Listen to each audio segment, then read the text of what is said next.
Om Shanti.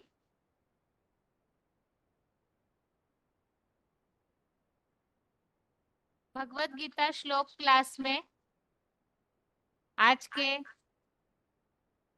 Basic course के test के लिए टॉपिक है भगवान का एक व्यापी स्वरूप शंकर किस तरह से है। इस संबंधित जो बातें हमने समझी थी उस पर प्रश्न है।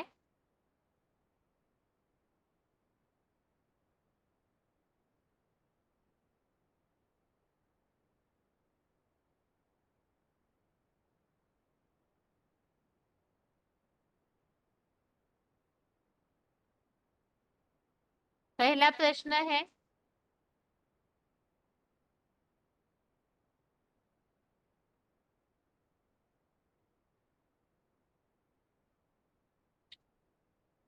शंकर जो शिव समान बनते हैं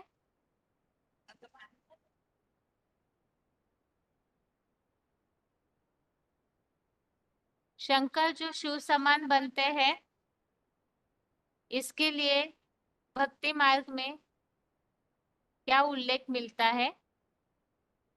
कौन अनम्यूट है?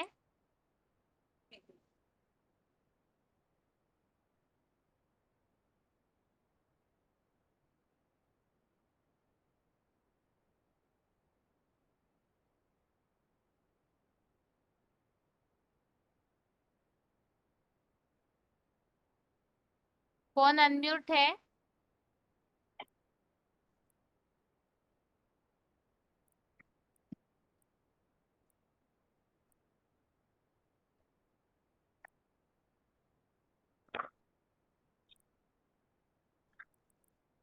अगला फोन अनम्यूट है, रोल नंबर बताइए। जबलपुर 17605। जी बहन जी, शास्त्रों में आया है बहन जी, उसका शिव समान जो शंकर बन जाते हैं उसके लिए आया है। अगुड़ई सगुड़ई नहीं कछु भेदा, उभय हरय भव संभव खेदा। जब शंकर शिव समान 100% बन जाते हैं तो मतलब निर्गुण बन जाते हैं, तो वो निराकार निर्विकारी निरहंकारी स्टेज जब धारण कर लेते हैं तो मतलब शिव समान ही, मतलब शिव के सारे गुण शंकर में ही आ जाते हैं। इसलिए मतलब साकार में और निराकार में कोई भेद नहीं रहता, मतलब कोई अंतर नहीं रहता। तो जैसे शिव को दिखाया है अजन्मा, तो शंकर को भी जैसे जैसे शास्त्रों में जन्म और मरण मृत्यु नहीं दिखाया हुआ है, तो वैसे ही शंकर शिव समान बन जाता है। उसके लिए ही बताया है, अगुड़े सगुड़े नहीं कुछ भेदा। और एक कहावत और आई है, बिनु पग चले सुने बिनु काना, और कर बिनु कर्म करे विधि नाना। वो भी मतलब शिवलिंग जब पूर्ण 100% स्टेज प्राप्त कर लेते हैं, जिसमें मतलब अपने देह का भान, अपने इंद्रियों का भान नहीं रहता है शंकर को, तो उसके लिए ही मतलब बताया है कि उसको शिवलिंग में इंद्रियां नहीं दिखाई जाती हैं। माना कर्म करते हुए उन्हें इंद्रियों का भान नहीं रहता है, वो शिव समान स्टेज धारण कर लेते हैं, तो वो शंकर के लिए ही, इसीलिए शिव का नाम शंकर के साथ ही जोड़ा गया है और देवताओं के साथ नहीं जोड़ा गया है। ठीक है मतलब। ओम शांति। अभी आगे जिनका भी फोन अनम्यूट किया जाएगा। अभी तक हमने जो भी बातें समझी है, भगवान का एक व्यापी स्वरूप शंकर है। इस संबंध में इस प्रश्न का उत्तर जैसे देना है, आपने जैसे समझा है उस अनुसार उत्तर बताइए, लेकिन ज्यादा लंबा उत्तर ना हो, क्योंकि हाथ उठते जाते हैं तो सभी का हो नहीं पाता है। इसीलिए मेन मेन जो बातें हैं वो बताइए। आगे अगला फोन अनम्यूट है। ओम शांति दीदी। ओम शांति। हाँ जी, जब भगवान इस सृष्टि पर आती है तो तीन आत्माओं के द्वारा काम करती है, ब्रह्मा विष्णु और शंकर। पर एक मूर्ति है जो शंकर, वो ही शिव समान बनता है। क्योंकि जब जैसे भी कोई टीचर होता है, पढ़ाई पढ़ाता है, तो स्टूडेंट है, कोई स्टूडेंट होता है जो भगवान की भी टीचर की सारी पढ़ाई पढ़ लेता है और उस समान में पुरुषार्थ करके उस समान बन जाता है। इसलिए ही शिव का नाम शंकर के साथ जोड़ा जाता है। शिव ब्रह्मा नहीं कहते, शिव विष्णु कहते, शिव शंकर ही कहते हैं। और उसकी निराकारी जो बाप की निराकारी निर्विकारी स्टेज है, वो ही वो शंकर भी धारण कर लेता है। उसका गीता में जो वर्णन है अव्यक्त मूर्ति, और मैन में भी वर्णन है सगुनी अगुनी नहीं कुछ भेदा, और मैन में ये भी वर्णन है बिन पग चले सुने बिन काना। और ये भी कहते हैं कि भी जगतम पितर वंदे पार्वती परमेश्वरो, वही निराकारी निर्विकारी स्टेज धारण करता है। निराकारी स्टेज का मतलब कि शरीर रहते रहते इंद्रियों का भार नहीं होता। और उस जो शिव के गुण है निराकारी निर्विकारी वो भी धारण करता है, जैसे कि उनका पहला गुण है अजन्मा। जैसे शिव जन्म मरण के चक्कर में नहीं आता, वो सदैव आत्मिक स्टेज में रहते हैं, इसलिए सदैव पावन है। और जो शंकर है उसका भी जन्म और मरण नहीं दिखाया, अ, उसका भी जन्म और मृत्यु नहीं दिखाई। वह सारी सृष्टि का बीज है। इसके लिए जो 9वें अध्याय का भी श्लोक है,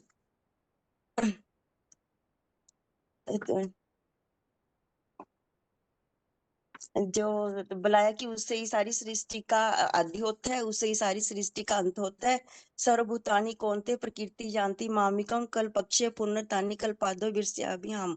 वो सारी सृष्टि का बीज है, उससे ही जब सब विनाश होता है तो सारे प्राणी उससे ही निकलते हैं। और वह आदि भी है अंत भी है। जैसे आदि के लिखे है तुम आदिदेव पुरुषः पुराणम तुम अस्य विश्वस्य परमानिधानम।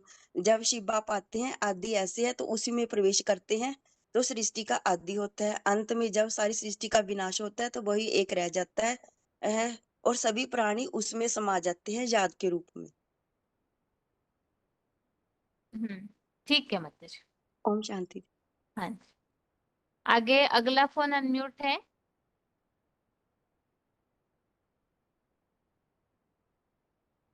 फोन अनम्यूट किया है, रोल नंबर बताइए। हेलो दीदी, ओम शांति। लातूर हाँ जी। मधुबन 29,113। हाँ जी। हेलो। हाँ हाँ, माता जी कौन सा दीदी बताइए। प्रश्न? क्या क्या बताना है दीदी? शंकर ही भगवान का एक व्यापी स्वरूप है, इसे कैसे समझाएंगे अगर किसी को समझाना है तो। हाँ, तो मैं अजन्मा के गुण के बारे में बताती हूँ दीदी।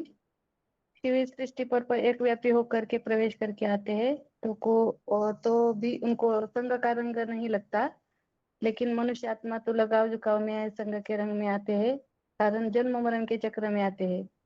और परमपिता परमात्मा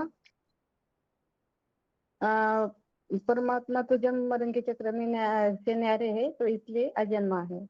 तो परमपिता परमात्मा शिव जन्म मरण के चक्र में नहीं आते, इसके कारण उनमें सारा ज्ञान रहता है, और इसलिए अजन्मा करता भोक्ता भी है। तो साकार शंकर अजन्मा, जैसे शिव अजन्मा है वैसे ही शंकर भी अजन्मा है, क्योंकि जड़ जंगम सृष्टि का रचयिता है। तो पहले बीज बनता है ना, तो उस बीज का भी विनाश नहीं होता, इसलिए शिव का नाम शंकर के साथ जोड़ा जाता है। और वो भी जन्म मरण के चक्र में नहीं आता है, वो साकार। तो जैसे परमपिता इस सृष्टि में अपने शक्ति से जन्म लेते हैं, वैसे ही शंकर भी ज्ञान और योग की आधार से जन्म लेते हैं। तो उसको जन्म देने वाला कोई माता पिता साकार में निमित्त नहीं होते हैं। और साकार सृष्टि का बाप साकार माना, और उनका पहला गुण अजन्मा। मुसलमानों में गायन है कि बाबा ने मुरली में क्या फिसडी में बताया ना कि अल्लाह ने आकर अव्वल नंबर दिन अर्थात धर्म की स्थापना की। दुनिया का अव्वल नंबर धर्म सतो प्रधान सृष्टि में होगा, और वो तो सतो प्रधान सृष्टि तब बनेगी जब साकार सृष्टि का बीज बोने वाला बाप जो है पहले सात्विक बनेगा, तभी सात्विक सृष्टि बनेगी। तो साकार सृष्टि का कर्ता मनुष्य सृष्टि का बाप भी निराकार तो अकर्ता हो, वो तो निराकार ज्ञान का बीज बोता है। इतना ही समझाए दीदी, और क्या बताना है क्या?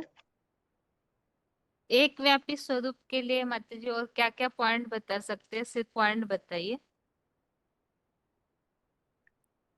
अव्यक्त मूर्ति ना के बारे में बताओ तो शंकर ही निराकारी बने, इसके प्रूफ क्या है?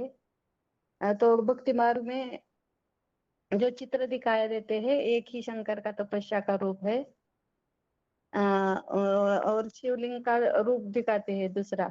ऐसी आदमी रहकर लव में लीन होते हैं कि इंद्रिया का भान ही नहीं रहता उनको, इसलिए शिवलिंग को भी शिवलिंग को दिखाया जाता है मंदिर में।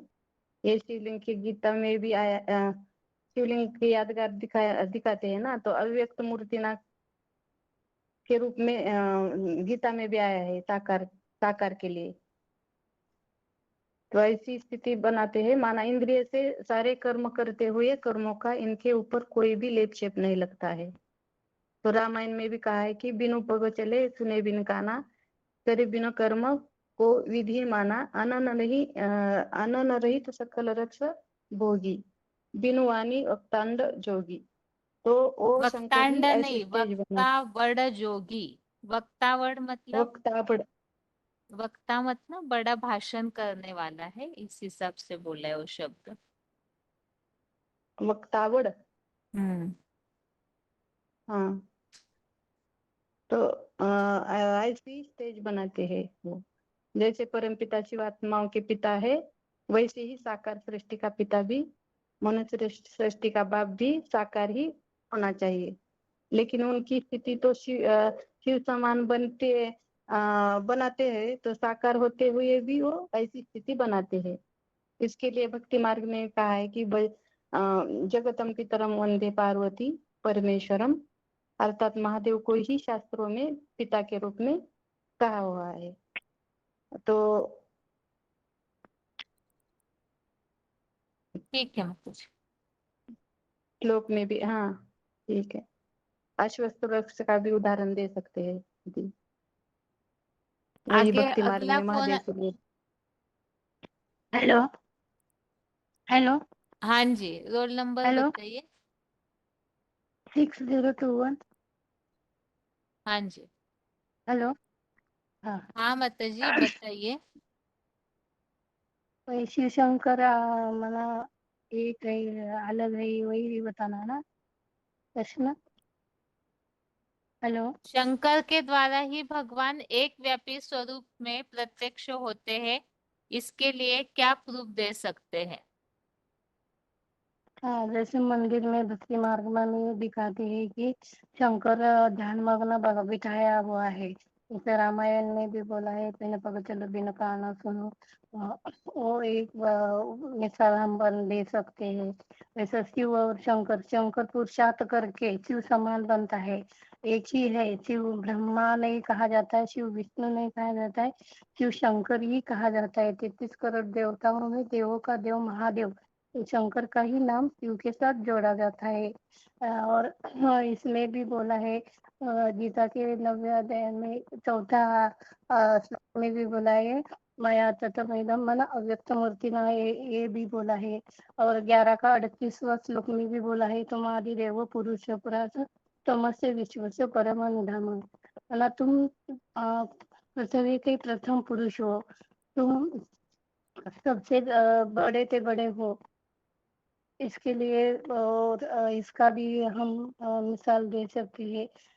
ऐसा कोई ध्यान मग्न बिठाया हुआ दिखाया नहीं, और शंकर कुछ करता भी नहीं है, लेकिन ध्यान मग्न होते ही सब कुछ करता होता है। क्या हेलो, माता जी, क्या बताया आपने? है ना, मतलब ध्यान मग्न बिठाया हुआ भक्ति मार्ग में दिखाया है। मंदिर में जो शिव के सामने शंकर की मूर्ति दिखाती है, वो ध्यान मग्न ना कुछ करता नहीं है, लेकिन सब कुछ करता होता है।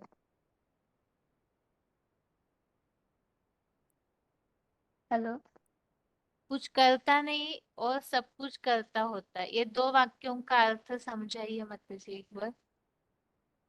माना बिन पग चलो बोल रहे हैं ना, बिन पग चलो बिना काना सुनो। वो इसके लिए मतलब ध्यान मग्न है, लेकिन अ, एक जगह पर बैठा हुआ है, मना निराकारी निर्विकारी दिखाया गया है। लेकिन उनका मना जैसा अजन्म है, अभुक्त है, अकर्ता है, वैसा उनका जन्म मरना भी दिखाया नहीं है। ना जैसा हमारा जन्म गर्भ से दिखाया, उनका का गर्भ से जन्म दिखाया नहीं है, शंकर का मरण भी दिखाया नहीं है।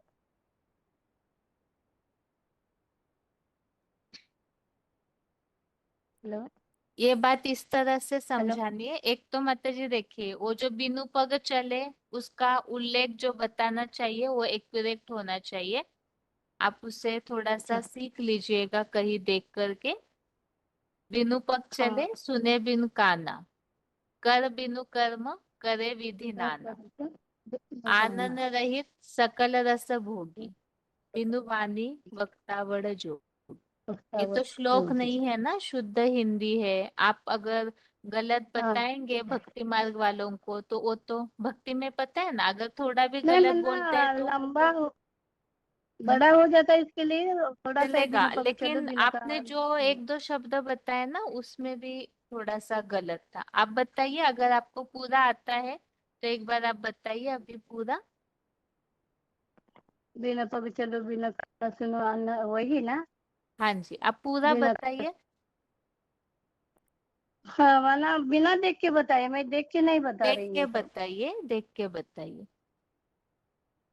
नहीं मैं ऐसा ही लिखा नहीं, मेरा बुद्धि में जो आया वही मैं बताई। हाँ, वही तो है ना, इसीलिए मत देखिए। आप गलत नहीं सोचिएगा, लेकिन क्या होता है भक्ति मार्ग वाले तो समझ में आया। ये तो भगवान हाँ की भक्ति बात है मार्ग ना वाले तो। एकदम सीख रहते हैं, जो भी है श्लोक है ना। श्लोक तो मैं ठीक से बताई ना, तो महादेव तुम पुरुष हो, 11 का 38 का भी लागू हो सकता है ना।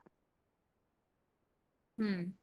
और ठीक है माता जी। 99 अध्याय का तो मना हम ठीक है। जो भी बात बताते हैं थोड़ा सही प्रूफ के साथ हमें बताना है। हाँ ठीक है ना, आप वही वही यहाँ मैंने अच्छी लिखा नहीं, प्रैक्टिस करेंगे ना। मुझे जो समझ में आया वही मैंने बताया, मैं हाँ लिखा नहीं ठीक है और माता बिना जी, देखे चलिए ठीक है। लेकिन वही नहीं बता। कहना बस यही है कि जैसे थोड़ी सी ठीक बात, है, मैं अगली लेकिन बार इससे अच्छा करूँ। हाँ ठीक हाँ है। इससे अच्छा मैं थोड़ा नहीं और करूँ। तैयारी करके फिर बताइएगा माता जी। ठीक है माता। ठीक ठीक है। ओम शांति। आगे फोन अनम्यूट है। ओम शांति। हाँ जी। ओम ओम शांति दीदी। Roll number, hello. Roll number 28,728। Madhuban. 28,728 Madhuban Baleshwar. बताइए माता जी। आज आज बाबा ने कहते शिव बाबा ने कहते हैं जो महादेव जो शिव समान बन जाते हैं, और कैसे बनते हैं, और निराकार स्थिति होकर स्थिति में रहते हैं, साकार होते हुए भी निराकार स्टेज रहता है। मानो इंद्रियों का भान भी नहीं होता है, और याद के द्वारा संकरण होता है। निराकार साथ निराकार साथ शिव समान बन जाते हैं, और अव्यक्त अव्यक्त मूर्ति है, अव्यक्त अर्थात स्थिति होकर मूर्ति अर्थात मूर्ति, और साकार है, जो बीज को पिता कहा जाता है। गीता में वर्णित होता है जगतम पितरम वंदे पार्वती, और जगत का पिता विश्व का पिता है। सारा विश्व का पिता है। और फिर बाबा ने कहते हैं कि शिव बाबा ने कहते हैं तमादिदेव पुरुष पुराण तमस्त विश्वस्त परम निधानम। सारा विश्वर पिता है, ये पुरातन आदि पुरुष है, अनादि है। और वो सारा सृष्टि है, अनेक आत्मा है, अनेक धर्म है, सारे धर्म का मान्यता यहाँ पे दे रहा है। और जैसे परमात्मा की निराकार रूप में मान्यता देते हैं, हर धर्म में महादेव को भी मान्यता देता है। वह आदि पुरुष है, वो अनादि है, वो सृष्टि में आकर के अंत में आकर के ज्ञान दे रहा है, और आध्यात्मिक ज्ञान ईश्वरीय ज्ञान पढ़ाते हैं। वो निराकार जो शिव जो कहते हैं, वो अभक्त है, अजन्मा है, अकर्ता है। वो किसी का जन्म मरण चक्र में नहीं आता है। और वो जो शंकर जो पुरुषार्थी लिखा जाता है, वो देहवान रहकर भी आत्मीय स्टेज पर शिव समान पुरुष करके शिव समान बन जाते हैं। और फिर जो सब हम आत्मा सब बिंदु बिंदु का आत्मा है, और शिव का बिंदु बिंदु आत्मा का पिता बाप है, और शिव है। वो निराकार को मानते हैं, सब सब धर्म वाले सब निराकार को मानते हैं। वहाँ पे कोई भी एक धर्म पिता साकार को नहीं मानते हैं, पर वहाँ पे बाबा आकर के वो सिखाते हैं जो साकार में निराकार को याद करना है और आत्मिक स्थिति में रहकर ध्येयवान को छोड़ करके आत्मिक स्टेज श्रीमत पर चल करके बाप को याद करना है और अनेक अनेक संकल्प एक संकल्प में समा जाना है। अर्थात वो जो संकल्प जो है शिव समान बन जाते हैं, वो भी अजन्म है। कौन सी माता और पिता का जो जन्म गर्भ में जन्म नहीं लेता है, वो तो खुदा है, खुद आते हैं, खुद से आ करके पढ़ाते हैं। सभी पतित कामी कंटे दुनिया को दुनिया में आकर के सभी को उद्धार करता है और पावन बनाते हैं।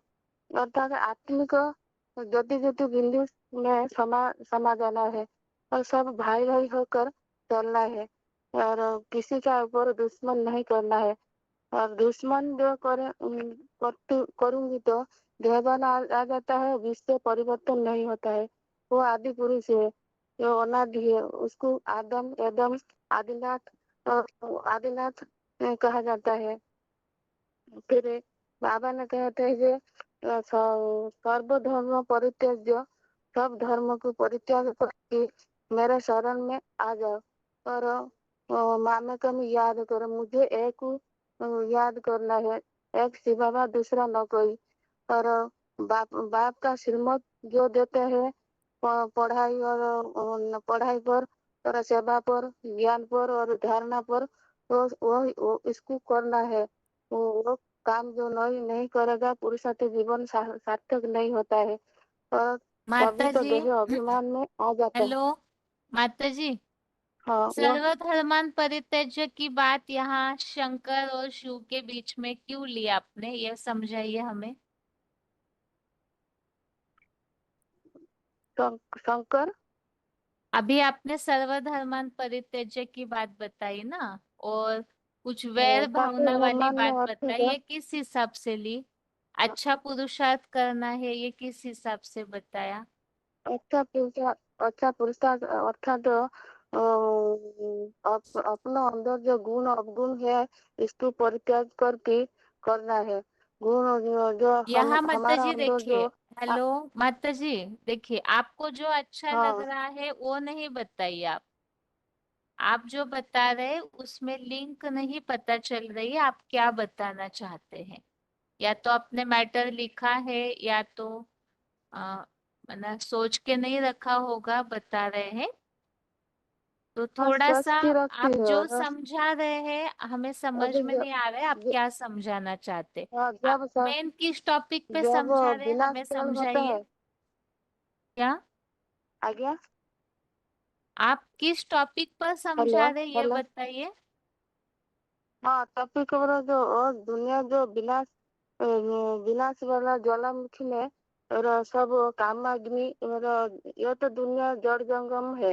ये जड़ जंगम पर कैसे उद्धार होंगी और कैसे पहचान की और बाप और सब तो निराकार को मानते हैं, सभी तो माता जी निराकार को प्रश्न मानते हैं। ये है, माता जी प्रश्न ये पूछा है कि शंकर के द्वारा ही परम पिता शिव प्रत्यक्ष होते हैं, इसका क्या प्रमाण है।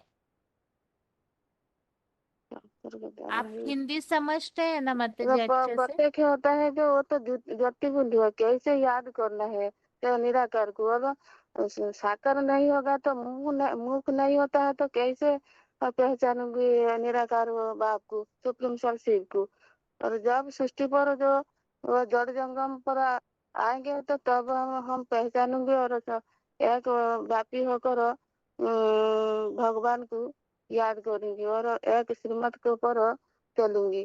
और तो कैसे पाएंगे, पता है चलूंगी। निराकार साकार नहीं होगा तो सृष्टि पर कैसे भगवान को मानूंगी। भगवान तो नहीं मान सकती है ना। साकार जब आएगा तो निराकार को याद करना करना है। वो तो अजन्मा है, अभक्त है, अकर्ता है। वो तो अव्यक्त है, निराकार है।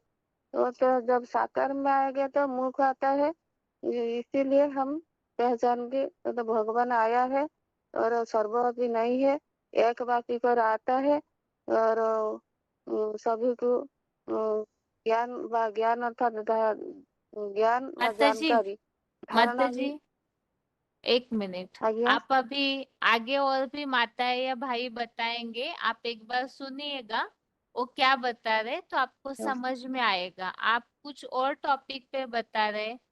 वास्तव में प्रश्न पूछा हुआ है, शंकर के द्वारा ही शिव प्रत्यक्ष होते हैं, इसका प्रमाण या प्रूफ क्या है?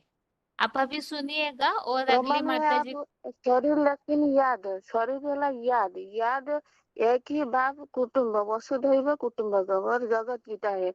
उनको कोई भुवनेश्वर जन्म के नहीं माता देते जी हैं, उनका अजन्म है। 19,917। ओम शांति, ओम शांति बहन जी। माता जी थोड़ा आप उड़िया में माता जी को बताइए, शायद वो हमारी भाषा नहीं समझ पा रहे। तो मा- मेन जो हाँ, टॉपिक है वो छूट के अलग बातें हो जा रही है ना, तो हाँ, सभी लोग मा- फिर विषय से भटक के सुनते रहेंगे, ऐसे होगा। सगुण ही माता आप जी, ये सगुण माता ही जी निर्गुण ଶୁଣନ୍ତୁ, ही। ମାତା जी ଶୁଣନ୍ତୁ, ଭଉଣୀ କହୁଛନ୍ତି हाँ ଆପଣ ସବୁ ଅଲଗା ଅଲଗା ଟପିକ କହୁଛନ୍ତି। ଭଉଣୀ ଯୋଉ କ୍ୱେଶ୍ଚନ ପଚାରିଛନ୍ତି ସେଇ କ୍ୱେଶ୍ଚନ ଯୋଉ ପଚାରିଛନ୍ତି ସେଇ ଟପିକ ଉପରେ ଆପଣ କହୁନାହାନ୍ତି। ଆପଣ ବୁଝିଛନ୍ତି ଭଲ, କିନ୍ତୁ ଯୋଉ କ୍ୱେଶ୍ଚନ ପଚାରିଛନ୍ତି ଭଉଣୀ ସେଇ ଟପିକ ଉପରେ ଆପଣ କହୁନାହାନ୍ତି। ନା ତ ଏବେ ସେଇଟା ମୁଁ ସମସ୍ତେ ଆଗ ଶୁଣନ୍ତୁ କହିବି। ଶୁଣନ୍ତୁ ମାତା जी, ଏବେ ଭାଇ ମାତା ସବୁ କହିବେ, हाँ ଭଉଣୀ ଯାକୁ ଅନମ୍ୟୁଟ କରିବେ। ଆପଣ ଶୁଣନ୍ତୁ, ତାପରେ ସେଇ କ୍ୱେଶ୍ଚନ ଉପରେ ଟପିକ ଟାକୁ କହିବେ। हाँ हाँ ଏବେ हाँ ଏବେ कुहंतु। ଟିକେ ଶୁଣନ୍ତୁ, ଟିକେ ଚୁପ ରୁହନ୍ତୁ। ଭଉଣୀ କହିଲେ ସେଇ କଥା ଆପଣଙ୍କୁ କହିବା ପାଇଁ। ठीक है बहन ठीक जी, है। ओम सगुण ही अवगुण ही। हाँ, आप बताइए माता जी टॉपिक। हाँ बहन जी, ओम शांति। तो शिव जब सृष्टि पे आते हैं, सब तो पढ़ाई पढ़ते हैं, लेकिन उसमें जो 100% में जो पास करते हैं, 100 मार्क्स में शंकरी है। शंकरी पूरा शिव समान बन जाते हैं, निराकारी निर्विकारी निरहंकारी स्टेज में। उसके यादगार में है शिवलिंग है, जो दुनिया वाले बोलते हैं शिव जो है शंकर वही है। वास्तव में शिव शंकर तो अलग है। शंकर को मतलब ध्यान मग्न अवस्था में दिखाते हैं, ध्यान करते हैं, जब पूरा संपन्न स्टेज को प्राप्त करते हैं शिव समान बन जाते हैं। तो वो निराकारी जो निर्विकारी बनते हैं, उसके लिए रामायण भी है। बिनु पदे चले सुने बिनु काना, करे बिनु कर्म करे विधि नाना, आनंद रहित सफल रस भोगी, बिनु बाणी वक्ता बड़ा जोगी। तो शिव ही पूरा निसंकल्प स्टेज में टिक जाते। उसके लिए गायन है। 33 करोड़ देवता के तो गायन है, लेकिन 33 करोड़ देवता में किसी के नाम भी शिव के साथ नहीं जुड़ा जाता है। एक ही शंकर है जो कि शिव के साथ जुड़ा जाता है। शिव शंकर मतलब भक्ति मार्ग में सारे बोलते हैं शिव जो है शंकर वही है। वास्तव में शंकर शिव समान नहीं बनते। शिव की पूरा स्टेज को मतलब शंकर मतलब याद करके मतलब शिव समान बन जाते हैं। तो उसके लिए तो इसमें भी है, मुसलमान मन में गायन है। आदम को खुदा मत कहो, आदम खुदा नहीं, लेकिन खुदा के नूर से आदम जुदा नहीं। ऐसे ही हिंदू धर्म में भी गायन है। सगु नहीं अगु नहीं कछु भेदा, उभय हरे भव संभव खेदा। तो मतलब शिव समान ही शंकर बनते हैं। उसके लिए शास्त्र मतलब गीता में भी बहुत सारे श्लोक है, जिसमें जैसे कि मनुष्याणाम सहस्रेषु कश्चित् यत्तति सिद्धये एततामपि सिद्धानाम कश्चित् मां वेत्ति तत्त्वम्। माने हजारों मनुष्य में कोई एक ही शिव समान बन जाते हैं, पूरा सिद्धि को प्राप्त कर लेते हैं, वो है शंकर। क्योंकि शिव के साथ ही शंकर का नाम जुड़ा जाता है। तो वही है जगत के पिता है। लेकिन शिव तो निराकार है। निराकार से मतलब निराकार तो रचयिता नहीं हो सकता है ना। रचना साकार है तो रचयिता भी साकार होना चाहिए। तो निराकारी शिव ज्योतिबिंदु जब ये सृष्टि पर आते, वास्तव में साकार में तो पाठ बजाते हैं।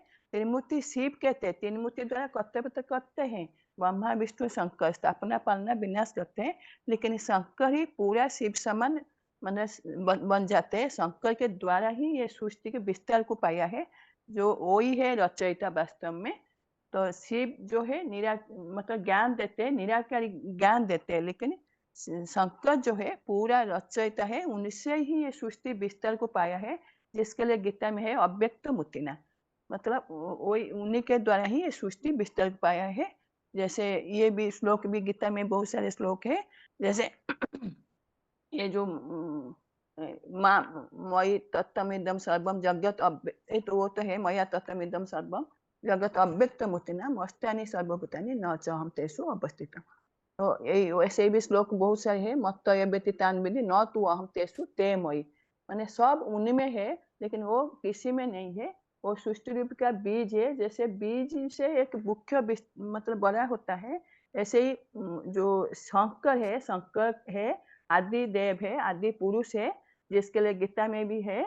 तो वही है, सबका पिता है, उनसे ये सृष्टि विस्तार को पाया है। जैसे पिता से एक परिवार मतलब तैयार होता है, ऐसे ही वो सृष्टि का पिता है शंकर, तो उनके लिए ही गायन है जगतम पितरम पार्वती परमेश्वर। मैं जी और ज्यादा प्रिपेयर नहीं किया हूँ। ठीक है माताजी। ओम शांति। आगे अगला फोन अनम्यूट है।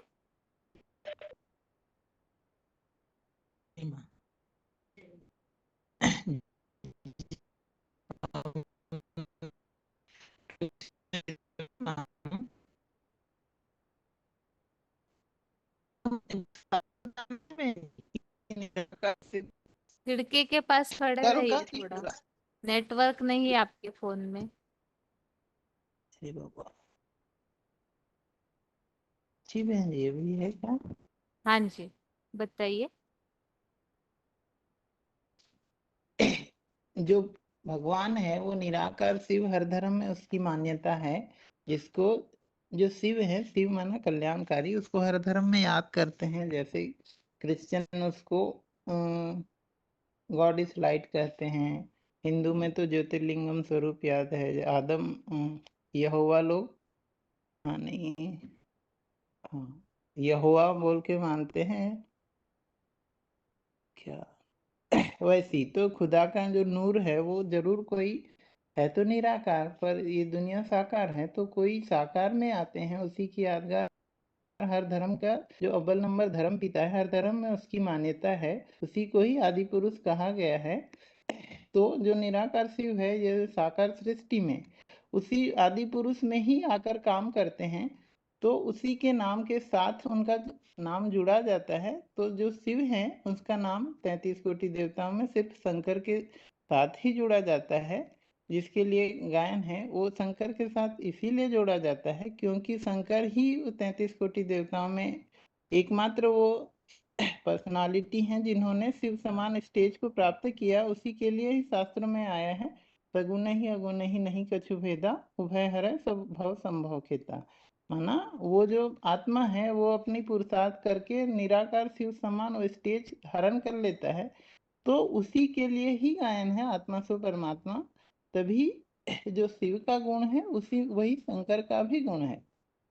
तो जैसे हर धर्म के जो धर्म पिता हैं वैसे वो ग्रेट ग्रैंडफादर हैं, परंतु ग्रेट ग्रेट ग्रैंडफादर तो नहीं नहीं हो सकते। तो जो ग्रेट ग्रेट ग्रैंडफादर है वो नस्ल सृष्टि का बाप है, वो शंकर ही है। उसी के लिए कुरान मुस्लिम धर्म में भी एक गायन है कि आदम को खुदा मत कहो, आदम खुदा नहीं है, लेकिन आदम के नूर से खुदा के नूर से आदम जुदा नहीं, सॉरी, आदम को खुदा मत कहो, आदम खुदा नहीं, लेकिन खुदा के नूर से आदम जुदा नहीं। जो शिव है वो बिंदु बिंदु आत्माओं का बाप ज्योति बिंदु है। तो उस ज्योति बिंदु स्टेज को जो अचीव करते हैं वो साकार शंकर है। इसीलिए उन्हीं की यादगार ज्योतिर्लिंगम मूर्ति दिखाई जाती है। और शिव बाप का ये गुण है कि वो मुरली में भी आया है, बाबा ने कहा है कि मैं तुम बच्चों को आप समान बना कर जाता हूँ। तो चूंकि निराकार शिव निराकारी निर्विकारी निरहंकारी है, वो सदैव आत्मिक रूप में स्थित है।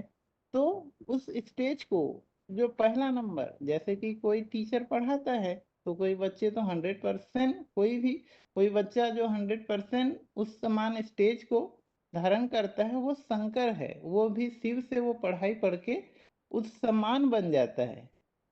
तो इसीलिए माना वो मनुष्य सृष्टि का बाप है, ग्रेट ग्रेट ग्रैंडफादर। और फिर हर धर्म जैसे कि इसीलिए कहा गया है कि शिव का नाम शंकर के साथ ही जोड़ा जाता है। तो शिवलिंग जो कहते हैं, सारी दुनिया में आज इतनी शिवलिंग की मूर्तियां हैं, तो जरूर शिव तो है निराकार, तो लिंग कैसे? तो लिंग माना जो जिस साकार में आते हैं उसने वो स्टेज को धारण किया है कि वो साकार में रहते हुए भी वो निराकारी स्टेज को धारण करता है। तब जब वो संपन्न स्टेज बनता है तब उसकी यादगार बाहरी सारी दुनिया में जो मंदिर में पूजा करने लायक, पूजा करने की यादगार जो शिवलिंग की मूर्तियां बनी हुई हैं, वो उसी शंकर के संपन्न स्टेज की यादगार है। अदरवाइज संपन्न शंकर तो यादगार स्टेज में उनका भी साकार में चित्र दिखाया जाता है, पर जब संपन्न स्टेज धारण कर लेते हैं तो शिव समान स्टेज को प्राप्त कर लेते हैं। उसके बाद जो शिव के गुण हैं वो शंकर में भी हैं, तभी तो माना जैसे शिव का जो गुण है वो शंकर में है, तभी तो बाहरी दुनिया मानेगी कि, तभी तो ये डिफ्रेंशिएट नहीं कर पाते कि शिव और शंकर अलग अलग हैं। तो शिव जो है कि पहला गुण है अजन्मा, तो इसमें जैसे आया है अजोपि सन्नभ्य आत्मा, माना वो गीता का श्लोक में है। तो जो शिव है सदैव आत्मिक स्थिति में रहता है, तो वही स्टेज भी शंकर भी इस दुनिया में साकार में भी रहते हुए सदैव अपनी आत्मिक स्टेज को धारण कर लेते हैं। जैसे शिव को कोई शंकर रंग नहीं लगता और वो सदा सत्य भी है, वैसे ही शंकर भी इस साकार सृष्टि में रह के उसको शंकर रंग नहीं लगता। उसी की यादगार उनके शरीर में चारों तरफ जो सर्प दिखाए हुए हैं उनका उनको अटैचमेंट नहीं रहता। और फिर उसके बाद 33 कोटि देवताओं में और हर धर्म में या चाहे कहीं पे भी सब लोग जन्म मरण के चक्र में आते हैं, पर शंकर के लिए ऐसा कोई गायन नहीं है कि शंकर का कोई जन्म बता सके या शंकर की कोई मृत्यु बता सके, क्योंकि वो 84 के चक्कर में आते ही नहीं है। और जैसे कि जो शिव हैं वो तो है निराकार, ज्ञान सूर्य हैं, तो साकार में वो ज्ञान का भंडार है, तो शंकर भी वो सृष्टि साकार में रहते हुए वो ज्ञान का सारा बी माना साकार रूप से वो उस ज्ञान का सारा भंडार उन्हीं में उन्होंने अचीव किया है शिव से। तो तो वही माना उन्हीं का दोनों का गुण एक समान है, वही अजन्मा का। और शिव का इसीलिए बाहरी दुनिया में भी और शिव का हमेशा तादात्म्य शंकर के साथ ही दिखाया जाता है, क्योंकि शंकर में भी वो अविनाशी स्टेज को अचीव किया है। और हाँ, इसी के लिए शंकर को भी कहते हैं स्वयंभू। स्वयंभू माना उन्होंने स्वयं उस स्टेज को प्राप्त किया है, उनके बारे में कोई दूसरा बता नहीं सकता। और साकार भी अजन्मा है, वही उसी का है, उसी का गीता में आया माया तदम इदम सर्वम जगद व्यक्त मूर्तिना। और उसी की यादगार हमारे जो ब्रह्मा बाबा से साक्षात्कार में बनाए हुए 4 चित्र हैं, उसमें से झाड़ के चित्र में जो ऊपर में बैठा हुआ शंकर दिखाया हुआ है वो माना शंकर नग्न रूप में दिखाया है। और उसमें मुरली में भी आया है मन मना भव। मन मना भव माना उनके मन में जो संकल्प है उसमें सारी दुनिया समा जाती है। समा जाती है इन द सेंस उनके शरीर में समाने की बात नहीं है, उसी के जो मन में जो संकल्प है सारी दुनिया आज नहीं तो कल इसी संकल्प में ही समा जाएगी। और जब वहीं से ही सारी दुनिया का फिर सृष्टि होता है, माना सृष्टि का आदि पुरुष वही है, अंत भी माना पहला भी वही है, जब आखिरी भी वही है। तो इसीलिए जो शिव है उसका नाम उसका अजन्मा है। और उसके हाँ ये गुण उसी शंकर व्यक्तित्व की यादगार है। और जैसे और भी कहते हैं कि हम आत्मा जैसे कह दिए हैं कि सागर के हम सब आत्माएं बुदबुदे हैं, तो जैसे सागर के बुदबुदे हैं तो ये थोड़ा मैं क्लियर नहीं कर पा रहा हूँ बहन जी। ठीक है, जी ओम आगे शांति। हाँ ओम मध्य जी, शांति। आपको इस प्रश्न पे उत्तर बताना है। कल जो हमने अजन्मा का गुण समझा था, तो शंकर हम्म। के लिए परम पिता शिव का यह अजन्मा गुण कैसे समान रूप में दिखने में आता है? हाँ, क्योंकि शंकर का ही नाम शिव के साथ जोड़ा जाता है, इसीलिए शंकर अजन्मा माना, गर्भ से जन्म नहीं लेता। जैसे शिव निराकार है, परमपिता शिव निराकार है, उन्हें अपने देह रूपी आकृति नहीं है, वैसे ही परमात्मा शिव शंकर भी माना, उन्हें कोई ज्ञान सुनाने वाला नहीं, वह स्वयं ज्ञान, परमात्मा शिव निराकार ज्ञान जो बताते हैं, उन ज्ञान से वह परिपूर्ण अपने को निराकारी, निर्विकारी, निरंकारी अवस्था बना लेते हैं, इसलिए उन्हें अजन्मा कहा जाता है। ऐसे ही ना दीदी? कि और अजन्मा मतलब क्या, बताइए माता जी। अजन्मा माना जन्म मरण चक्र से रहित। हाँ, तो शंकर के लिए कैसे दिखता है ये बात? शं, शंकर का पार्ट ही है, शंकर माना मिक्स पार्ट। ये तो हम भक्ति मार्ग वालों को नहीं समझाते ना, मिक्स पार्ट तो एडवांस में बताते, भक्ति मार्ग वालों को ये टॉपिक नहीं बताते। वो तो शिव शंकर एक करते हैं ना, जैसे फिर हम ऐसे बताएंगे दीदी, जैसे निराकार है, निराकार की मान्यता सारे धर्म में है। निराकार जापानी लोग भी बौद्धि टिकिया को, यहोवा टिकिया को सामने, लाल टिकिया को सामने बैठ के यादगार करते हैं। गुरु नानक भी कहते हैं कि एक ओंकार, एक ओंकार निराकार। और एक क्रिश्चियन लोग भी कहते हैं कि गॉड इज लाइट, भगवान ज्योति स्वरूप है। और मुसलमान भी निराकार पत्थर का ही चुम्बन करते हैं। तो ऐसे निराकार का सब मान्यता है। तो निराकार हम बच्चों से साकार में बात कैसे करेगा? तो साकार में बात करने के लिए उन्हें एक स्वरूप चाहिए, तो वह ऊंचा भगवान है, तो उसका शरीर रूपी रथ भी ऊंचा ही होगा। इसीलिए कहते भी है ना जगत पिता, तो जगत पिता शंकर की ही मान्यता है। सारे धर्म में जगत पिता की मान्यता शंकर की है, लेकिन वो जानते नहीं। मुसलमान भी जैसे कहते हैं कि हम बाबा आदम की कहानियां सुनाते हैं, और क्रिश्चियन भी एडम, तो और गुरु नानक भी कहते हैं कि भगवान अकाल तख्त है। माना तख्त तो है, शरीर तो है, लेकिन फिर भी वो अकाल है, उनकी जन्म मृत्यु नहीं होती। तो ऐसे सर्व धर्म में मानते हैं। जैनी लोग भी आदिनाथ कहते हैं, लेकिन उसको उन्हें पता नहीं है कि यह शंकर का ही स्वरूप है। जैसे मुसलमान भी कहते हैं कि भगवान हम आदम को नहीं कहते हैं, लेकिन वो आदम ऐसा है। आदम को खुदा मत कहो, आदम खुदा से जुदा। आदम को खुदा मत कहो, खुदा के नूर से आदम जुदा नहीं। माना उनकी रोशनी है आदम, ऐसे नहीं कि वो खुदा है। वैसे ही परमात्मा शिव शंकर एक करते हैं, तो शिव इसीलिए अजन्मा, ऐसे ही बस दीदी। आपने प्रिपेयर नहीं किया है माता जी, वास्तव में आपने शंकर कैसे शिव का स्वरूप दिखता है इतना ही उत्तर मिला आपकी बातों से, लेकिन शंकर अजन्मा गुण धारण किए हैं इसका कोई भी उत्तर आपके इसमें नहीं आया। आप कल का टॉपिक एक बार फिर से पढ़िएगा माता जी, फिर अगले हफ्ते इसको बताइए, या तो शाम के क्लास में। अच्छा अच्छा, ओम शांति। आगे मानसा के माता जी। जी ओम शांति दीदी। ओम शांति। जी दीदी, यही क्वेश्चन है दीदी। हाँ माता जी, अजन्मा गुण जो कल टॉपिक हमने समझा था, जी आपने क्या समझा वो स्पष्ट कीजिए। जी, जैसे शिव आत्माओं के पिता हैं, हम्म वैसे ही शंकर मनुष्य सृष्टि के बाप हैं।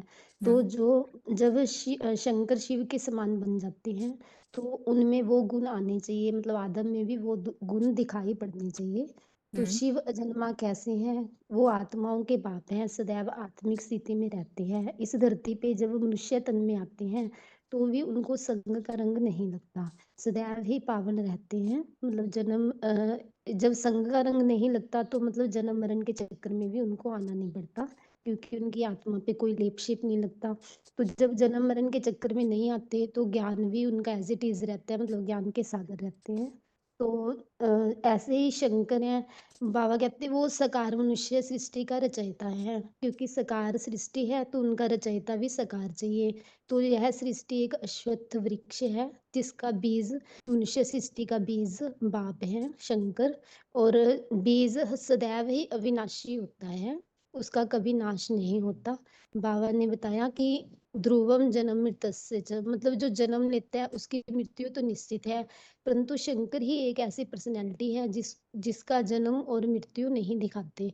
वह स्वयंभू है, मतलब स्वयं ही प्रकट होता है।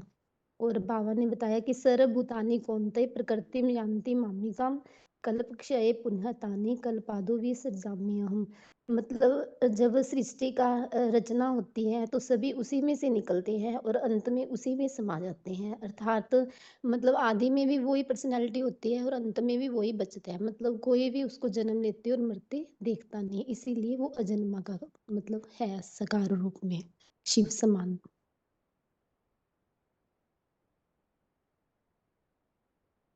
ठीक है हाँ दीदी। हाँ माताजी, ठीक।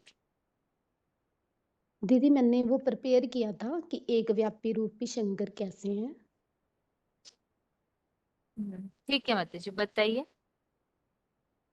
हाँ जी दीदी, जैसे भक्ति मार्ग में बोलते हैं कि भगवान को सर्वव्यापी बोलते हैं, मतलब कण कण में है, परंतु गीता में आया है यदा यदा य धर्मस्य ग्लानिर्भवति भारत, जब जब धर्म की ग्लानि होती है मैं भारत में आता हूँ, अर्थात सर्वव्यापी नहीं हूँ। तो फिर कहाँ से आते हैं? सूर्य चांद सितारों से परे जो धाम है वहां से आते हैं। तो परमात्मा निराकार, वो अति सूक्ष्म है, जिनको अनुन्यान सम्य समरेत बोला है। हर धर्म में उनकी मान्यता है। बाइबल में गॉड इज लाइट बोलते हैं, यहूदी अग्नि का पुंज, जापानी लोग स्टूल पर गोल बट्टी रख के ध्यान लगाते हैं, सिख लोग ओमकार निराकार बोलते हैं और हिंदू जिसे शिवलिंग बोलते हैं।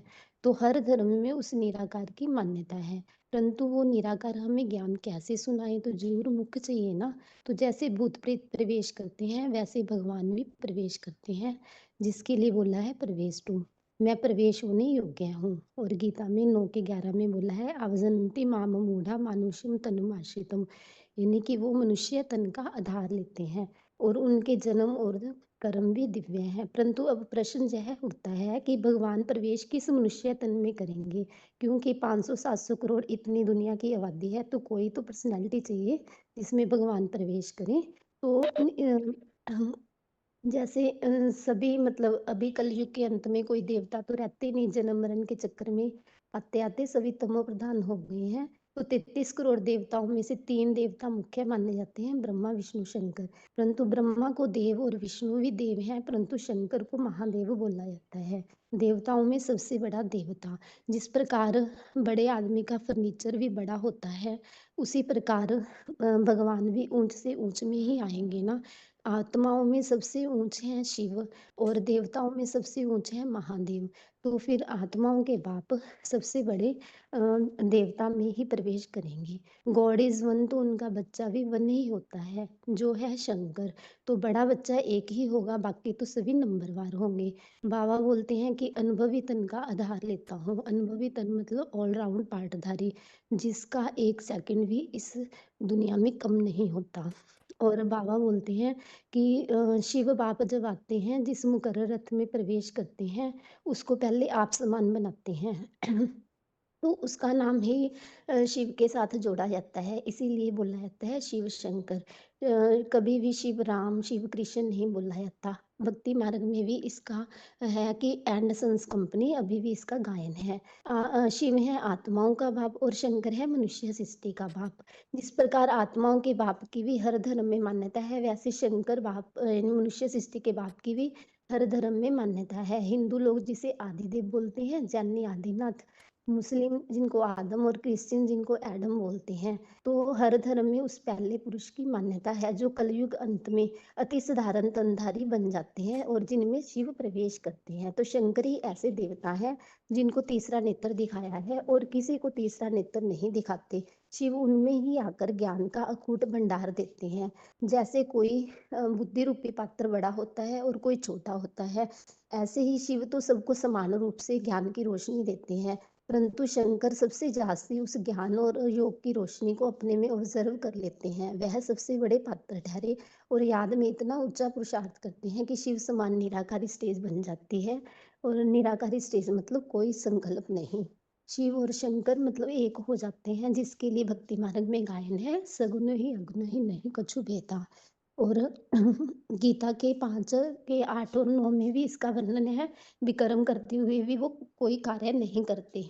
बिनु पग चले सुने बिनु काना, इसका भी गायन है। और गीता में इसके लिए भी बोला है कि जैसे यह सृष्टि एक वृक्ष है जिसका अश्वत्थ वृक्ष के रूप में गायन है, परंतु उसका बीज तो जरूर अविनाशी होगा, अविनाशी तो तत्वविधि है न। तो बाबा ने बोला वह बीज कौन है, जिसके लिए बोला बीजम माम सर्वभूतानाम 7 के 10 में, और 9 के 18 में बोला प्रभवम प्रलयम स्थानम निधानम बीजम अव्ययम, मतलब वह बीज अविनाशी है। और 11 के 38 में बोला त्वम आदि देवः पुरुषः पुराणः त्वमस्य विश्वस्य परम निधानम। और 11 के 18 में भी इसका बोला त्वम अक्षरम परम वेदितव्यम त्वमस्य विश्वस्य परम निधानम, मतलब वो बीज अविनाशी है जिसका कभी विनाश नहीं होता। और रामायण में भी जिसके लिए बोला है जगतम पितरम वंदे पार्वती परमेश्वरो, बीज मतलब बाप, तो वो सारे जगत का बाप है जिसको पार्वती परमेश्वर बोला है। अर्थात शंकर ही ऐसा तन है जिसके अंदर वो शिव प्रवेश करके गीता का ज्ञान भी सुना रहे हैं। वो ही एक व्यापी स्वरूप है। ठीक है माता जी। ओम ओम शांति। शांति बहन। हाँ जी, ओम शांति। बताता हूँ। रोल नंबर आप अजन्मा रोल गुण के लिए अगर स्पष्ट करें तो ज्यादा अच्छा है, कल का टॉपिक है हाँ, इसलिए। हाँ, करेंगे वो तो शिप तो मेरा ये नंबर है 24548 मधुबन। मधुबन ढेंकानाल। हम्म। वो शिव जब आते हैं वो शिव शंकर को आप समाना बनाता है।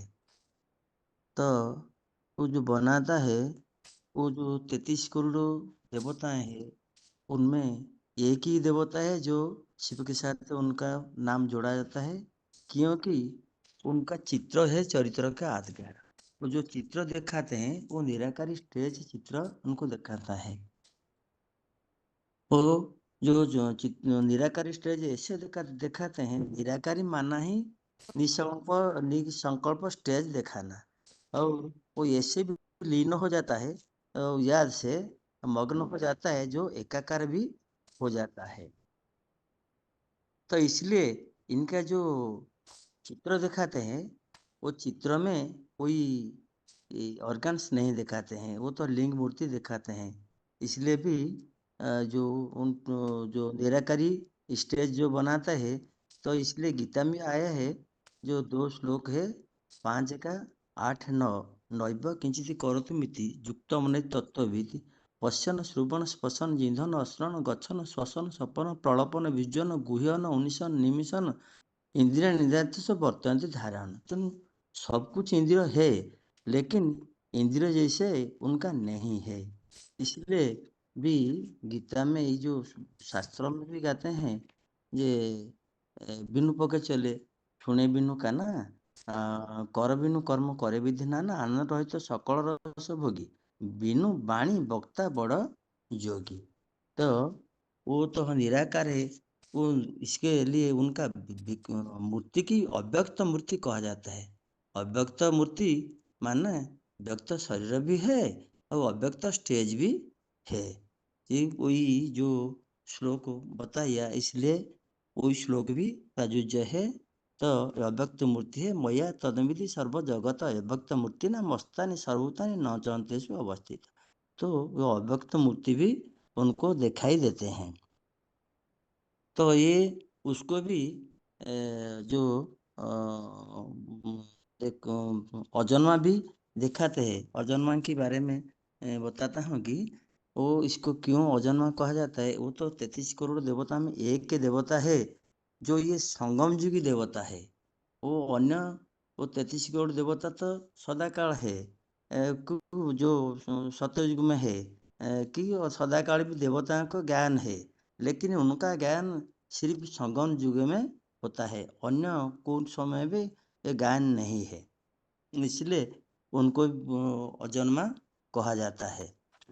और वो जो और सबका जो जन्म मरण चक्र में आते हैं, लेकिन उसको जो झाड़ के ऊपर देखा जाता है वो सदाकाल रहते हैं। उनके वो सबको खींच कर ले जाता है, वो उनका मृत्यु भी कोई नहीं देखते हैं, इसलिए उसको भी अजन्मा कहा जाता है।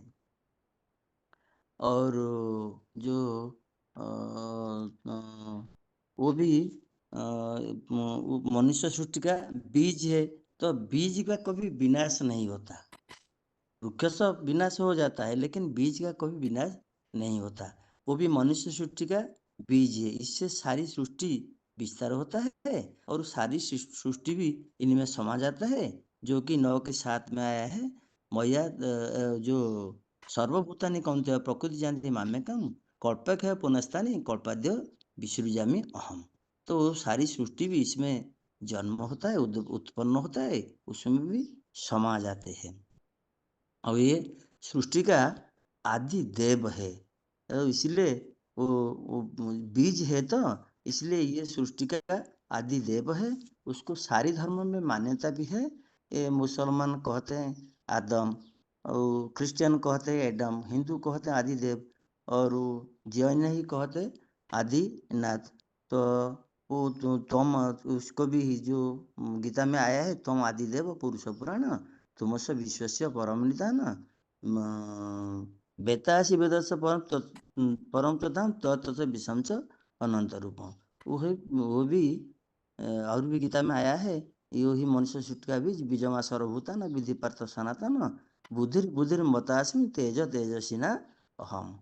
भी और भी आया है 9 का 18 गति भर्ता प्रभु सकी तो शरण सुहृदम प्रभव पलस्थान निधान बीजम भी अभ्यम। वो भी मनुष्य सृष्टि का बीज भी है। तो इसलिए शंकर को शंकर अलग है, तो शिव अलग है, लेकिन वो जो उनका स्टेज ऐसा बन जाता है, जो इसलिए उसको शिव के साथ मिला दिया जाता है। मुसलमान भी उसको कहते हैं आदम को खुदा मत कहो, आदम खुदा नहीं, खुदा की नूर से आदम जुदा नहीं। तो ये सब गायन भी उनके लिए है, और रामायण भी गायन है। जे सगुणे अगुणे नहीं कुछ बदा, वो सगुण ऐसा है, वो जैसे कि निर्गुण बन जाता है, निराकार निरंजन तो वो बन जाता है। इसलिए उसको भी सगुण अगुणे नहीं कुछ भेदा, उभय हरे भव संभव खेदा, ये भी गायन है। तो शंकर ऐसा है जो इसलिए उनको शिव के साथ मिला देते हैं। और ये भी सृष्टि आदि मध्य अंत उसको ही इसको उससे भी उत्पन्न होता है, इसलिए भी गीता में आया है 10 का 32 स्वर्गण आदि मध्य अंत अहवे अर्जुन आद्यता विद्या विद्या बाद प्रबोधता अहम। और भी आया है जे अहम आत्मा गुढ़ाख्य सर्वभूत सहित अहम आदि च मध्य च भूताना मंतव्य प्राणी कर आदि, और इस्लाम आदि है आदिदेव, और मध्य है इस्लाम, उसी का आदम, और अंत है महाकाल। वो उसी से सारी सृष्टि उत्पन्न होता है, और उसी से सारी सृष्टि अंत में भी माने समा जाता है। इसलिए वो मनुष्य सृष्टि का बीज है, और वो अजन्मा है। ये सब गायन उनके लिए ही है। ओम ठीक है। शांति। ओम शांति। जी ओम शांति। ओम शांति। हाँ जी, ओम रोल शांति। नंबर 28,540 हरिपुर मथुरा 500 जी। कितना 47 बोले ना?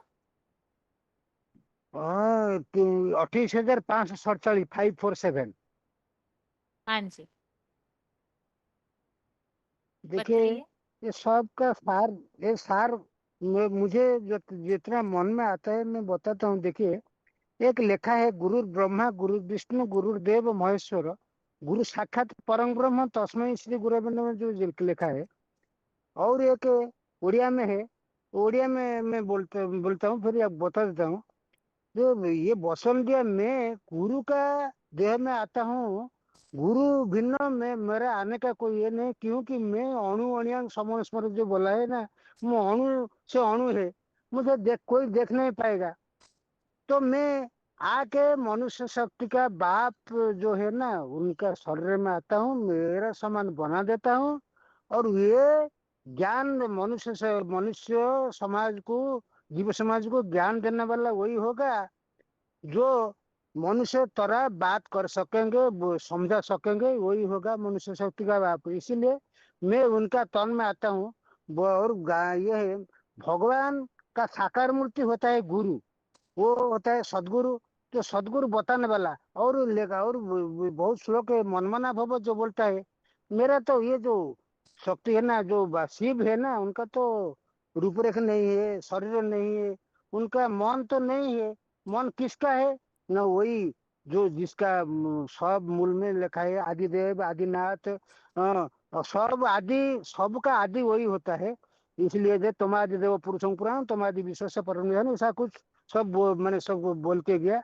और बड़ा गुण होता है अजन्मा, सबसे बड़ा गुण होता है अजन्मा। वो जन्म मरण चक्र में आते नहीं, वो है शिव बाप। लेकिन वो भी, वो शंकर जो बोलता है ना, उनका भी जन्म मरण कोई देखा नहीं। वो मैंने इसीलिए वो भी बाप समान है, शिव समान है। इसलिए मैंने शंकर सब कुछ, सब देव का देव है, मैंने देव देव महादेव उनको बुलाया जाता है। सबसे बड़ा है, मनुष्य शक्ति का पहला पता है। इसलिए वो शिव समान है, इसलिए शिव के साथ उनका नाम जुड़ा है शिव शंकर। और कोई देवता नाम उनका साथ जुड़ा नहीं है, उनका नाम जुड़ा है। बस ये सब का सार तो बहुत कुछ बता दिया, बहुत कुछ श्लोक उनका नाम में है। और उसे जो बोला है ना, शिव नू मैंने ये शंकर से, ये जो आदम से खुदा नहीं, और ये नूर से ज्यादा नहीं, सब कुछ तो बोल दिया। मैं तो आप शॉर्ट में बताना चाहते हैं, वही इसलिए शंकर स, होता है शिव समान होता है, शिव का साथ शंकर का नाम जुड़ा है। और इसलिए शंकर है, मैंने सब कुछ शंकर है। क्योंकि मनन चिंतन मंथन करने से जो बिंदु को कोई कुछ नहीं पाएगा, शंकर को मूर्ति को याद करने से सब मिल जाएगा। ओम शांति। अभी आत्मा के टॉपिक के श्लोक जिन्होंने याद किए हैं वो हाथ उठाइए।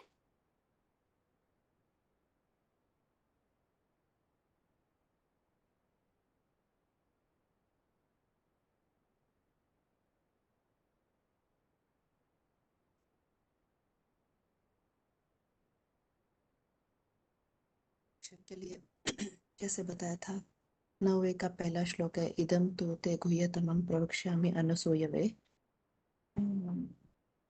इधर आके ब्लैंक हो जाती हूँ। ज्ञान विज्ञान सहितम मोक्ष से अशुभात्। और दूसरा है, राज्य विद्या राज्य गुह्यम पवित्रम इदम उत्तमम प्रत्यक्षा भगवम धर्म्यम सुसुखम कर्तुम अव्ययम। और आत्मा और शरीर के अंतर के बीच में जो है, 2 का 20, न जायते म्रियते कदाचिन्नायं भूत्वा भविता वा न भूयः अजो नित्य शाश्वत, अजो नित्य ऐसे है ना, अजो नित्य शाश्वतोयम अन्य पुराणो न हन्यते हन्यमाने शरीरे। और दूसरा है, अंत इमे देहा नित्य युक्तो शरीरिण अनाशिनो अप्रमेयस्य तस्मात् युद्धस्व भारत। मन की जो स्थिति है 6 का 34 जो बताया था, चंचलम ही मन कृष्ण प्रमाथि बलवत् दृढ़म तस्य अहम निग्रहम मन्ये वायो इव सुदुष्करम। मन को स्थिर करने की जो बात आई है, असचयम महाबाहो मनो दुर्निग्रहम चलम अभ्यासेन तु कौन्तेय वैराग्येन च गुह्यते। और इसको स्थिर करने का जो तरीका बताया है, वो बताया कि यतो यतो निश्चरति मनश्चंचलम अस्थिरम ततो ततो नियम्य आत्म एव वशम, आत्म एव आत्मनि तुष्यति। बुद्धि के लिए बताया इंद्रियाणि 3 का 42, इंद्रियाणि पराण्याहु इंद्रियेभ्यः परम मनः मनसस्तु परा बुद्धि। और बुद्धि का जो नाश होता है वो कैसा होता है? ध्यायतो विषयान् पुंसः संगास्तेषु ध्यायतो विषयान् पुंसः संगास्तेषु उपजायते संगात् संजायते कामः कामः क्रोधात् अभिजायते क्रोधात् भवति सम्मोहः सम्मोहात् स्मृति विभ्रमः स्मृति भ्रंशात् बुद्धिनाशो बुद्धिनाशात् प्रणश्यति। और इसको स्थिर कैसे करना है? जो 3 का 42 में बताया, यो बुद्धि परस्तस्तु सह मना, शिव बाबा भगवान बाप में बुद्धि लगाने से बुद्धि स्थिर हो जाती है। संस्कार के लिए बताया 15 का 8वां, शरीरम यत्वाप्नोति, क्या है दीदी? शरीरम यत्वाप्नोति, देख करके बताइए माताजी। अच्छा, शरीरम यत्वाप्नोति यच्चापि उत्क्रामितीश्वर गृहीत्वैतानि संयाति वायु इव सु नहीं गृहीत वायु गंधा भाषया। और उसके बाद है संस्कार के लिए शरीर ये माना ये संस्कार अनुसार कर्म कैसे होते हैं, उसके लिए सदृशम चेष्टते स्वस्य प्रकृति ज्ञानवान अपि प्रकृतिम यान्ति भूतानि निग्रहम किम करिष्यति। मैं कुछ शब्द देख रही हूँ दीदी। हाँ जी। हाँ, आत्मा के रूप के लिए 8वें का 9वां बताया है, अणु अण्यांसम अनुस्मरेति। और शरीर में जो उसका स्थान है, भ्रूर मध्य प्राणमावेश सम्यक। और आत्मा दिखाई नहीं देती, उसके लिए 15 का 10वां है, पश्यन्ति ज्ञान चक्षुषः। आत्मा जो पुनर्जन्म में आती है, उसके लिए वासांसि जीर्णानि यथा विहाय नवानि गृह्णाति नरो परमे यथा जीर्णानि विहाय यथा शरीरानि विहाय विहाय जीर्णान्य संयाति दे। मैंने निकाल के नहीं रखे हैं कि मैं बिना देखे बताऊंगी। हाँ तो ठीक। 27वां है, जातस्य हि ध्रुवो मृत्यु ध्रुवम जन्म मृतस्य च तस्मात् पर्याय अर्थे न त्वं शोचितुम् अर्हसि।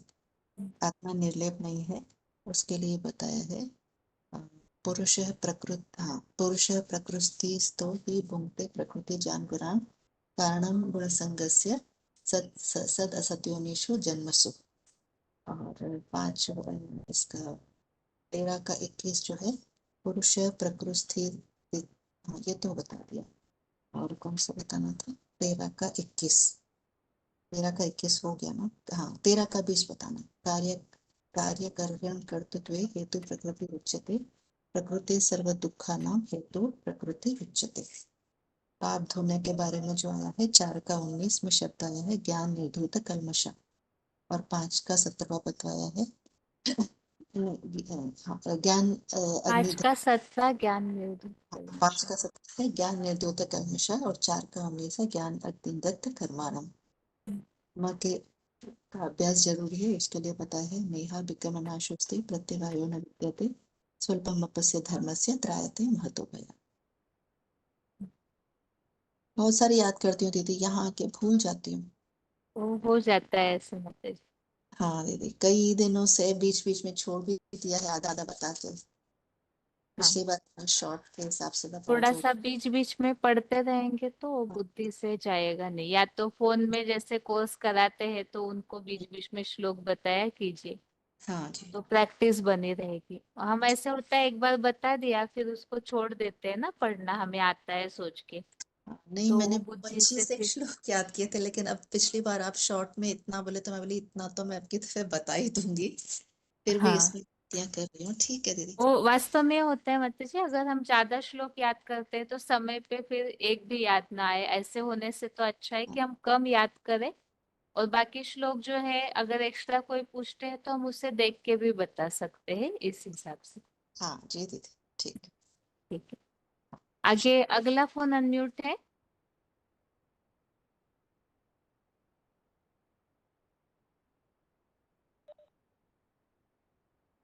16743 बताइए माता जी। हेलो दीदी, ओम शांति। ओम शांति। बताती हूँ।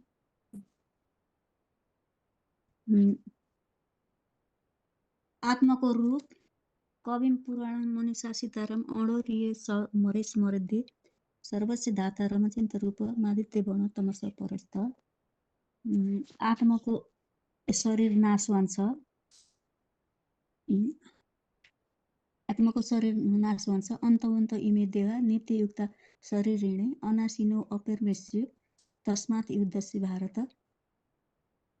आत्मा अविनाशी छ। देह नित्य बद्धेयम देहे सर्वस्व भारत तस्मात् सर्वाणि भूतानि न त्वं सोचति महर्षि। आत्माको नाम भिन्न भिन्न छ। अस्मत् चोरमणि दृश्य छरत छर एवं सोत्तमम। यो रङ हो दिदी। आत्माको संस्कार अदृश्यम चक्षुते स्वास्थ्य प्रकृति ज्ञानवान नपि प्रकृति यान्ति भूतानि निग्रह किम करिष्यति। अब छ आत्मा कहाँ रहन्छ? भूर्गो मध्य पर्णमस्य साम्ने सत परम वैश्य दिव्यम। आत्माको निवास स्थान यथा प्रकाश यत्येक कृष्णम लोकमिमं रवि क्षेत्रम क्षेत्री तथा कृष्णम प्रकाशयति भारत। आत्मा शरीर छोड़ के कहाँ जाती है? वसंसी ऋणाई तथा विहाय नहामि गिणाति नरपर राणी तथा शरीराणि विहाय जिन्नान्यानि संन्याति नवामि देयी। आत्मा निर्लेप छैन। श्रोत्रम चक्षु स्पर्शम च रसनम घृणवे च अधिष्ठाय मनोदास्यम विषया नुपश्यते। देख के बता रहे माता जी? कोई कोई देखती हूँ कोई चलेगा। थोड़ा सा उच्चारण लेकिन थोड़ा सा सही नहीं हो रहा है। ठीक है, बताइए माता जी। ठीक है। आगे आगे है नैनम चिंदति ससराणी नैनम देहति पावक नचनम केलेवन तेप्ये न सुसति मारुत। वासंस ये तो हो गया। अच्छेदो एमदायदो एमकेलेदो एमचते नित्य सर्वगत स्थाणु चलम सनातन। तो अच्छे से एक तीर्थ नहीं किया दीदी। कोई इधर है कोई उधर है, इसलिए ज्यादा से ज्यादा तो आता है छोटा छोटा, बड़ा बड़ा नहीं आता है। जातस्य ध्रुव मृत्यु ध्रुवम जन्म मृतस्य च तस्मात् परिहार्यर्थ न त्वं सोचति महर्षि। आत्मा परम धामवासी होइन। दीदी इस बार इधर उधर हो गया, फिर अच्छे से दोहरा कर ठीक है माता जी। हाँ, ठीक है। ओम शांति। ओम शांति। अगला फोन अनम्यूट है।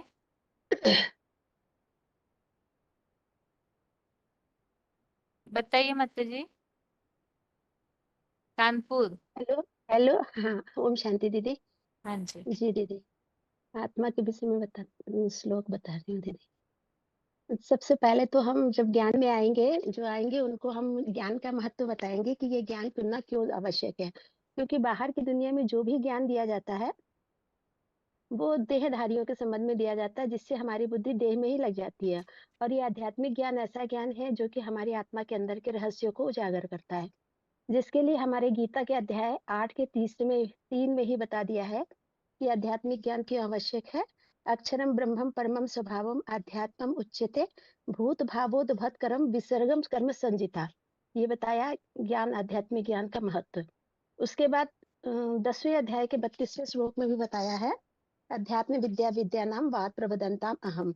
मतलब विद्याओं में सर्वश्रेष्ठ विद्या आध्यात्मिक विद्यालय की राजविद्या, राजयोग विद्या है। उसके बाद ज्ञान के महत्व के विषय में बताएंगे। 9 के 1 में बताया है कि ये ज्ञान सुनने से सभी पापों से और दुखों से मुक्ति मिल जाती है। इसके लिए 9 के 1 में बताया है इदम तुते गुह्यतमं प्रवक्ष्यामि अनुसूयवे ज्ञानम विज्ञान सहितम यद ज्ञात्वा मोक्ष से अशुभात्। ये ज्ञान सुनने से हमें 2500 साल के लिए। हाँ, एक दूसरा श्लोक है राजविद्या। हाँ, इसी में है 2500 साल के लिए पापों और दुखों से मुक्ति मिल जाती है। फिर बताया 9 के 2 में बताया है ये विद्या राजविद्या राजगृहम पवित्रम विधिमुत्तमम प्रत्यक्षागमम धर्मम सुसुखम कर्तु अव्ययम। ये राजविद्या सभी विद्याओं में सर्वश्रेष्ठ विद्या है, जो कि साक्षात ईश्वर से प्रश्नोत्तर पूर्वक करके जाना जा सकता है। और सत्य सनातन धर्म के अनुकूल है। उसके बाद बताया है 6 के 42 में भी बताया है, तपस्वी भव अधिको भव योगी। ये योगियों में जो राजयोगी जो है वो दैहिक ताप वाले और आत्मज्ञानियों से भी सर्वश्रेष्ठ माने जाते हैं। फिर बताया है 8 के 28 में भी बताया है, वेदेषु ज्ञानेषु तपेषु चैव, कि जो जितने भी बाहर के जप तप धर्म दान आदि करने वाले जो भी यज्ञ है, उन पुण्य फलों में सबसे अधिक पुण्य फल इस एडवांस सच्ची गीता ज्ञान के द्वारा प्राप्त किया जा सकता है। फिर बताएंगे ज्ञान के महत्व के बताएंगे, जैसे अग्नि ईंधन को जलाकर राख कर देती है, उसी प्रकार यह ज्ञान अग्नि हमारे सभी पाप कर्मों को भस्म कर देती है। अध्याय 4 के 37 में बताया है, यथा ईधान से समिद्धम अग्नि भस्मसात कुरुते अर्जुन, ज्ञानाग्नि सर्व कर्माणि भस्मसात कुरुते तथा। उसके बाद ज्ञान के महत्व के लिए बताते हैं, ज्ञान नहीं ज्ञाने सदिश्रम पवित्रम विद्यते तत् स्वयं योग संसिद्धम कालेन आत्मानि विन्दति। 4 के 38 में बताया, इस ज्ञान से अधिक पवित्र कुछ भी नहीं है, क्योंकि यह ज्ञान जब पुरुषार्थ पूर्ण होता है तो यह स्वयं ही आत्मा में सांख्य योग की तरह प्रकट हो जाता है। और जिसके लिए रामायण में भी बोला है, भूतल देखे सैलवन भूतल भूरि निधान। और मुरली में भी बताया है कि अभी विचारी रीति से जब याद करते हैं तो ज्ञान आपे ही इमर्ज हो जाता है।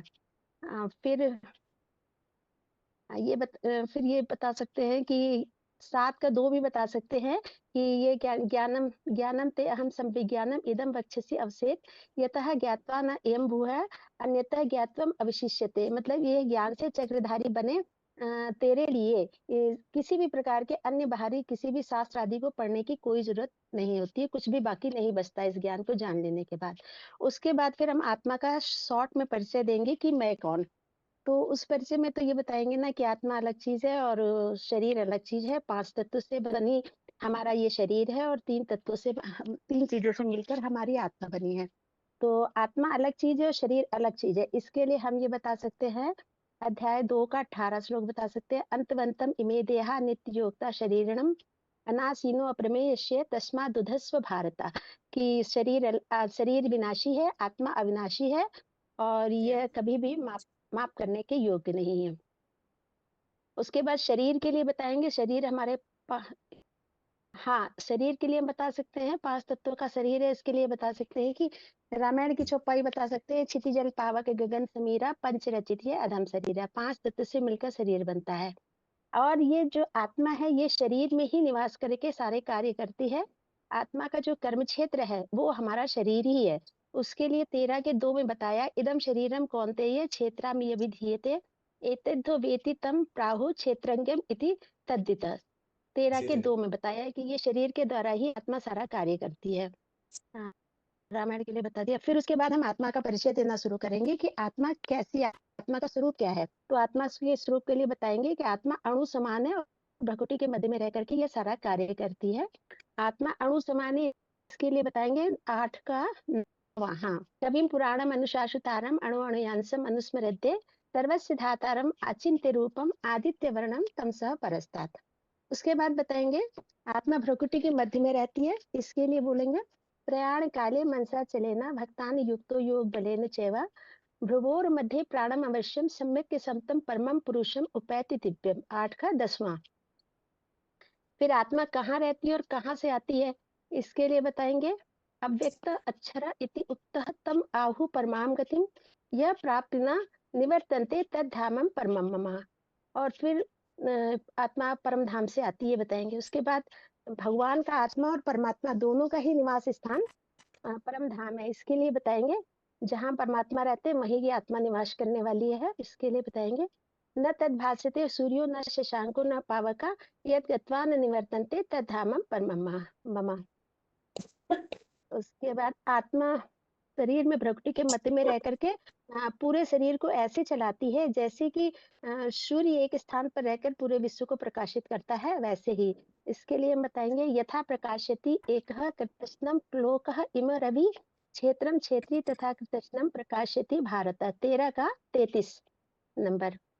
फिर आत्मा को शरीर एक आत्मा का वस्त्र है और शरीर आत्मा धारण करती है वस्त्र की तरह। इसके लिए बताएंगे, नवाशानि जीर्णानि यथा विहाय नवानि ग्रहाणि नरोपराणि तथा शरीराणि विहाय जीर्णा नन्यानि सन्यानि संयाति नवानि देहि 2 का 22।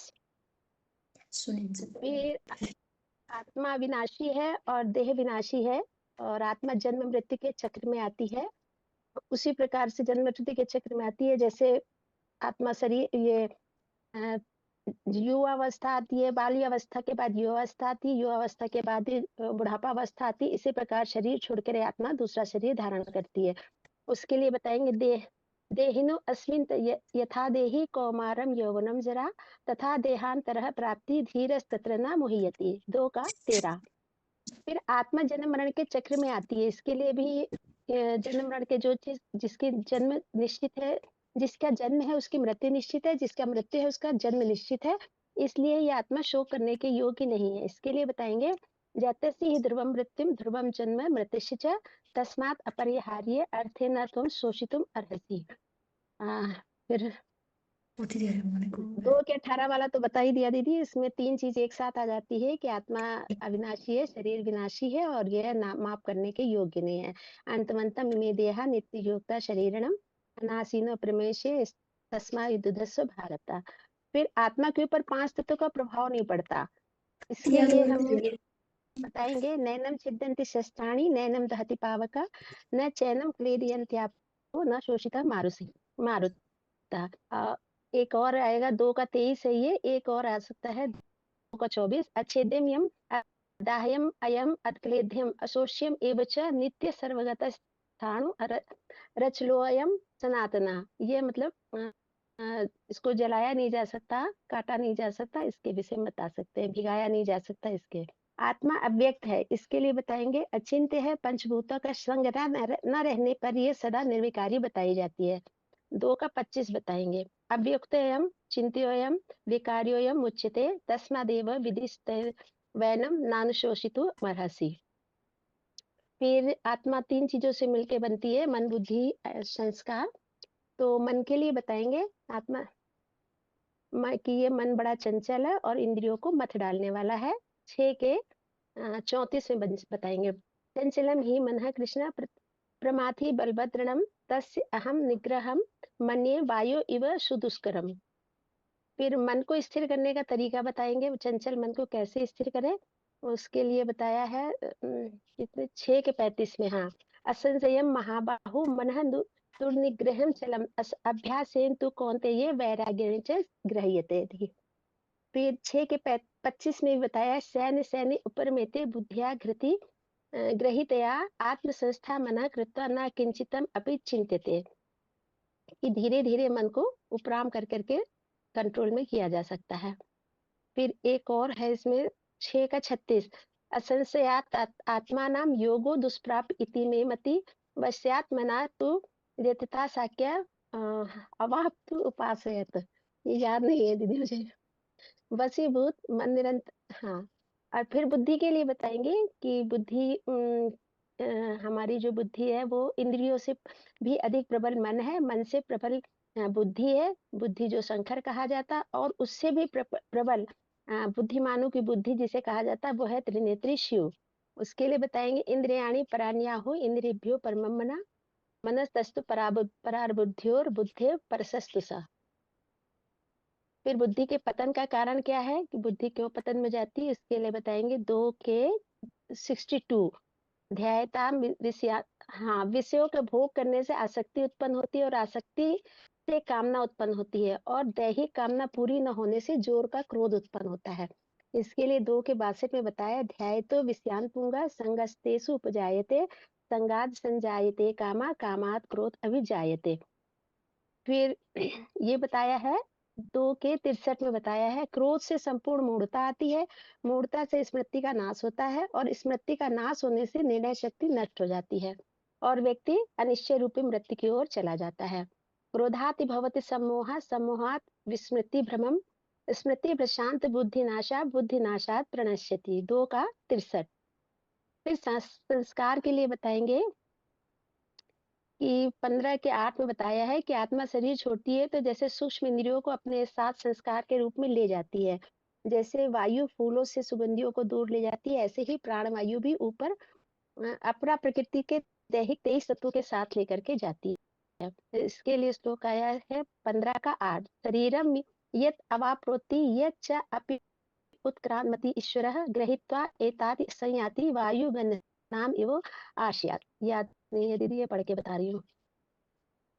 23 तत्व के लिए भी फिर आया है उसमें कि 23 तत्व किन किन चीजों से मिलके बनते हैं। 13 के 5 में आया महाभूतानि अहंकारो बुद्धि अव्यक्तम एव च इंद्रियाणि दश एक च पंच च इंद्रिय गोचरा।